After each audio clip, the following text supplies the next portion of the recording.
The Z8 has amazing autofocus capabilities. It also has a vast array of them.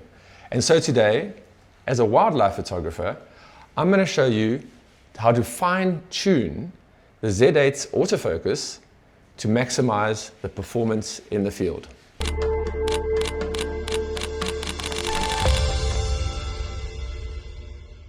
My name is Shem Kompian. I'm a professional wildlife photographer and the managing director of C4 Photo Safaris. For the last 23 years, the camera has become my passport. But Africa remains my muse. And today, I'm going to share with you how to get the most out of your autofocus on the Nikon Z8. What's really nice about Nikon is that their autofocus menus are very similar with the Z9, the Z8, and all the other associated Nikon cameras. So what I'm going to talk about today is also very relevant to the other top-level Nikon mirrorless cameras. And that's really, really nice because, of course, there's consistency through the cameras that you have. I've got the Z8, I've also got the Z6 III, and I've had the Z9. And so that consistency allows me to pick up one camera and pick up another camera and have the same performance and same settings on my autofocus. As I mentioned, autofocus on these cameras is very vast. The custom menus are layered very deep. So it's how to extract the most out of that in order to achieve the best performance specifically for wildlife photography. My mantra is that when you're out in the field, you don't want to take your hands and your head away from the camera. Of course, these days with mirrorless, we're often using the LCD, but the principle remains. We don't want to be fiddling around and taking our eyes away from the subject that we're looking at in the camera. We want to be focused on that and using our hands to dictate and change the preferences that we want in order to maximize performance. And I say preferences that we want, and that's because sightings change and we have different scenarios played out in front of us. And so different autofocus settings are suitable for those different subjects. So there's no such thing as a one setup can do everything. It's more about how do you prepare yourself as a wildlife photographer to adapt to the changing settings and maximize your shots that you're going to get. Ultimately, what do we want as wildlife photographers? We want great photographs and all of them in focus. We want the camera to achieve what we want, and that's a great series of in-focus photographs. So that's what we want to set the camera up to do today, to accommodate for those scenarios. The best way to do that is for me to walk you through the menu settings and show you my tweaks, my adjustments, and how I select the various autofocus scenarios. Importantly, please look at my previous videos of setting up the Z8 for wildlife photography. In those videos, I talk about how to set up certain function buttons to accommodate your selections of autofocus points. So that's very important to have that set up. Today, I'm going to dive deep into specifically what we want out of our autofocus. So I'm going to grab my Z8 and walk it through with you right now. The first thing we want to do is get out our camera and we dive into the menu section. In the photo shooting menu, that's where we're going to start. The first place we're going to go to is the photo shooting menu. It's the camera in the top left, as you can see with the yellow icon. And we go into the photo shooting menu. Now, if you look on the right, you'll notice that the scroll bar on this one is very, very small, meaning that there's a hell of a lot of information and line items. And the way I want to go to is actually close to the bottom. So the first thing I do is scroll up, and you'll see on the bottom right that that scroll button has gone to the bottom. And now we're going to shoot up to focus modes, AF area mode, and AF subject detection options. Starting with focus mode. As a wildlife photographer, you almost always want your camera to be in AFC, meaning that it's in continuous focus. So whenever you point your focus point onto, it will lock onto, and as you activate the autofocus button, it will then autofocus on that subject. And if that subject moves away or towards your camera, your camera will track with it. So we want to be on continuous focus. The second one here is the AF area modes. And these are all the modes that you have available to you. And you see there's a decent amount of them here. This is, if you were setting up your camera in the menu settings, how you would select these modes. In my previous video, talking about how to set up your Nikon Z8 for wildlife photography, I talk about how the function 1 button in the front allows you to quickly cycle through these modes, way quicker than physically going into the menu over here. But what I want to speak specifically about here is wide area AF1, or C1 here, and C2. And you'll notice there's an arrow to the right. Now that arrow there, you go into. And you'll see the instructions on the bottom right here. This shows you how you can manipulate this block to be larger or smaller. This is imperative if you're going to be photographing groups of birds or birds flying against the sky, where you want a large block that covers a great amount of real estate on your focusing area in order for you and your camera to autofocus onto. So setting this up is very, very vital for you to have a good chance of getting birds in flight. This one's too small, and actually I'm going to go as large as possible on this one over here. So those are the two most important elements here. Now that we've set up these, it's almost providing the foundation for what we're going to be talking about later on in this video. I'll come back to autofocus subject detection options, which are all these various options over here. It's pretty self-explanatory.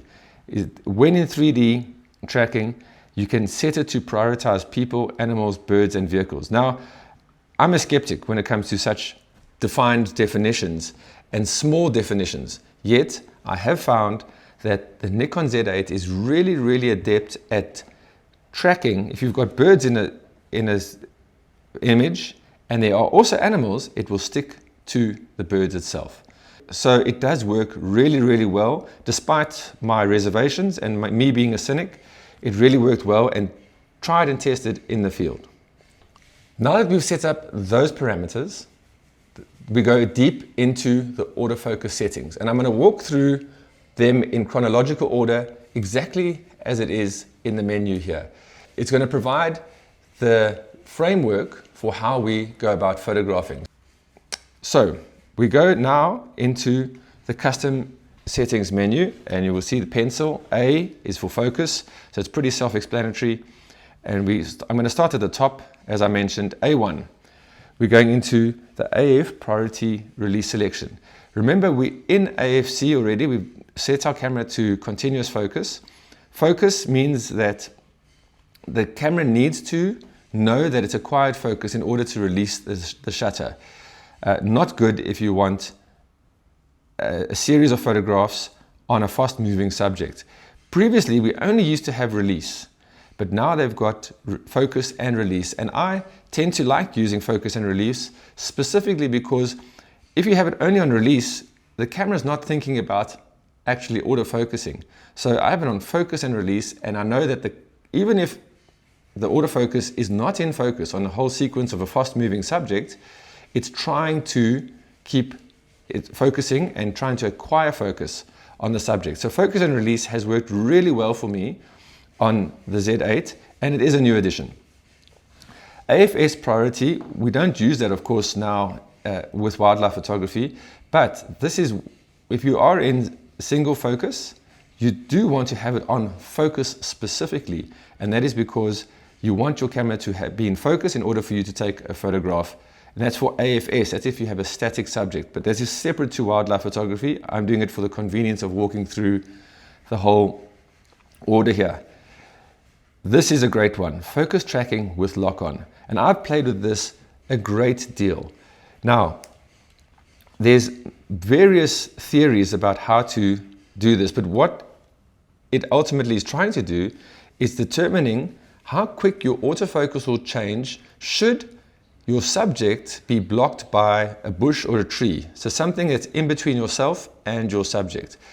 And some people want it to be on the quicker side. So I found that this number 4 is a great place for your blocked autofocus response to be? Simply because if you have a subject and it is blocked by a tree, what is my priority? My priority is that I want the autofocus to stay with the subject.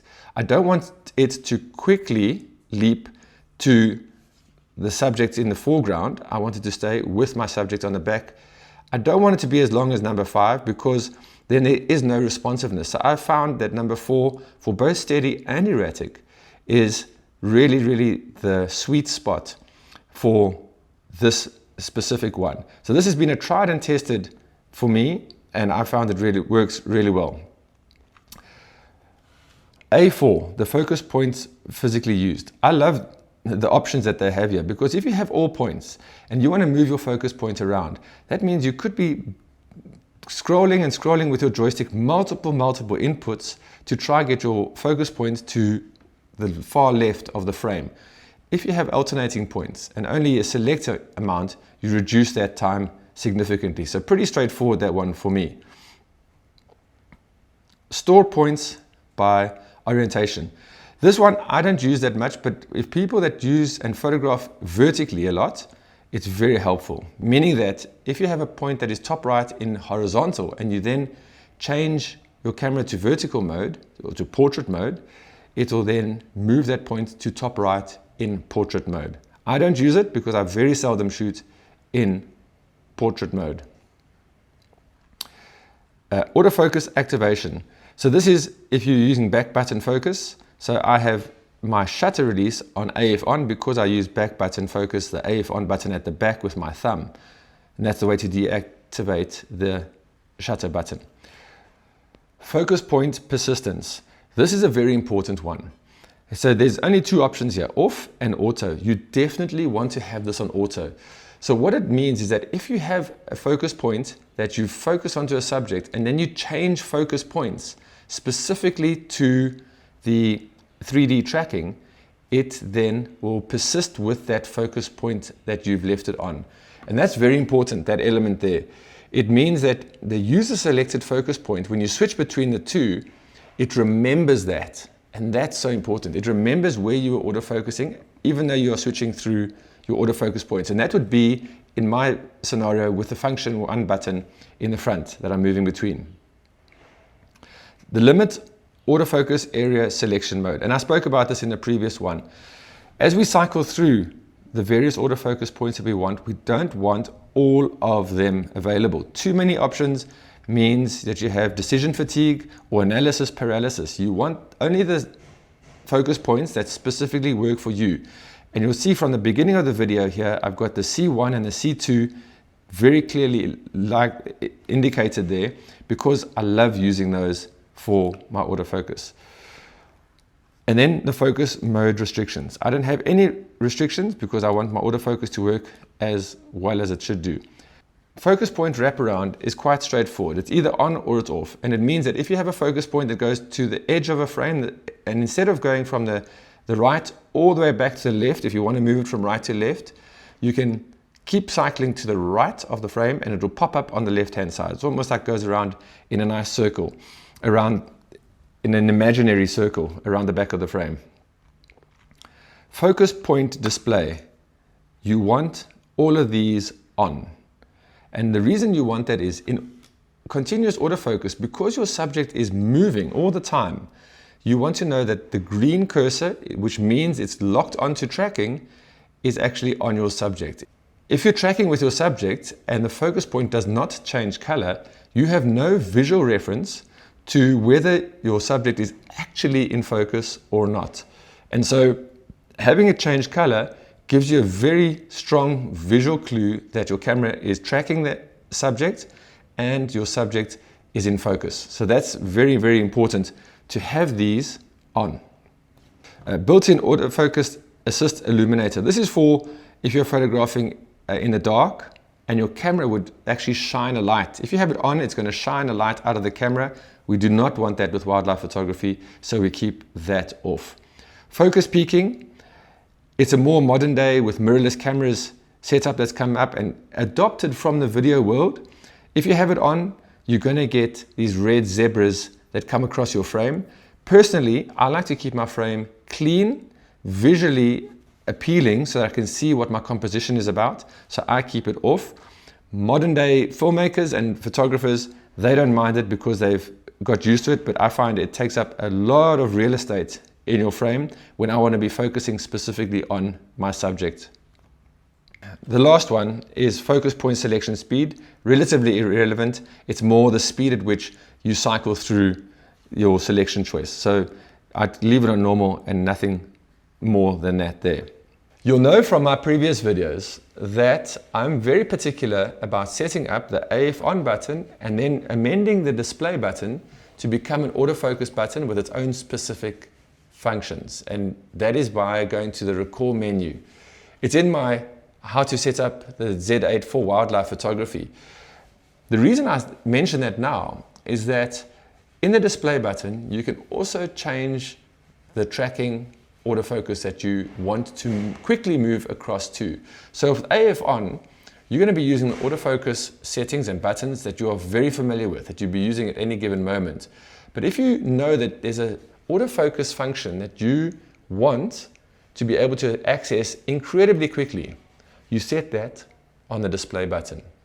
As an example, we'll be photographing a bird sitting amongst some reeds, and the pinpoint autofocus is in order to get through the grass, through the reeds, in order to locate and track onto the specific subject, the bird itself. Then that bird, with its little flock, goes to the top of the tree or the reeds and flies off into the sky. Now you've got a group of birds flying in the sky. If I have grouped the large C1 selected and I have that pre-selected on my display button, I move my thumb from the AF on button across to the display button. It immediately starts tracking a large group of birds and I get my photographs. So pre-selecting and pre-program your camera is essential here to accommodate fast changes in photographic scenarios. And that's really what we're trying to get to over here. There you have it. Shem's autofocus fine-tune settings for wildlife photography. I hope that by going through it step by step, you get to see what to exclude and what to include. And my principle is focus on the 20% that really makes a difference. That's what we love about wildlife photography. We've got 100% of options, but we don't have to use all those options. We want to focus on the 20% that really, really makes a difference. I really hope you enjoyed this video. This is really a deep dive into the autofocus, and combined with my other video on setting up the Z8 for wildlife photography, the two videos together should really put you in the driver's seat and go and capture magic out there in the field. Thank you and see you again soon.